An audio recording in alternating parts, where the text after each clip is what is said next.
বিএনপির ভারপ্রাপ্ত চেয়ারম্যান তারেক রহমান ভবিষ্যৎ বাংলাদেশের প্রধানমন্ত্রী হবেন বলে মন্তব্য করেছেন দলটির মহাসচিব মির্জা ফখরুল ইসলাম আলমগীর। শনিবার রাজধানী কাকরাইলে ডক্টর অ্যাসোসিয়েশন বাংলাদেশের ড্যাবের কাউন্সিলে তিনি মন্তব্য করেন। মির্জা ফখরুল বলেন, ইতোমধ্যে বিএনপির পক্ষ থেকে ৩১ দফা দেওয়া হয়েছে, যেগুলোর মধ্যে এই জাতির সবচেয়ে প্রয়োজনীয় দফাগুলো রয়েছে। সেখানে স্বাস্থ্যের কথা উল্লেখযোগ্যভাবে উল্লেখ করা হয়েছে। তিনি আরও বলেন, দেশে শুধু ভোটাধিকার নিশ্চিত হলে হবে না, সাধারণ মানুষের চিকিৎসার অধিকার, শিক্ষা ও ভাতের অধিকার সহ সকল মৌলিক অধিকার নিশ্চিত করতে হবে। ঔষধ শিল্পে ভয়াবহ ক্রাইসিস চলছে জানিয়ে বিএনপি মহাসচিব বলেন, বর্তমান সরকারের স্বাস্থ্য মন্ত্রণালয় এমন সব নীতি করছে যাতে ঔষধ শিল্প বন্ধ হয়ে যাওয়ার উপক্রম দেখা দিয়েছে।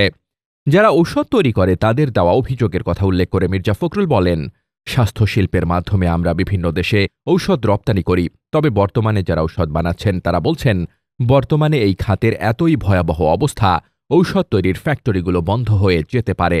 তাদের অভিযোগ, বর্তমান সরকারের স্বাস্থ্য মন্ত্রণালয় সহকারী উপদেষ্টা এমন কিছু নিয়মনীতি করেছেন যার কারণে এই শিল্প ধ্বংসের পথে বন্ধ হয়ে যাচ্ছে ঔষধ তৈরির কারখানাগুলো। এ সময় অন্তর্বর্তী সরকারের বেশিরভাগ নীতি আত্মঘাতী বলে মন্তব্য করেন মির্জা ফখরুল। Desk report, বার্তাবাজার।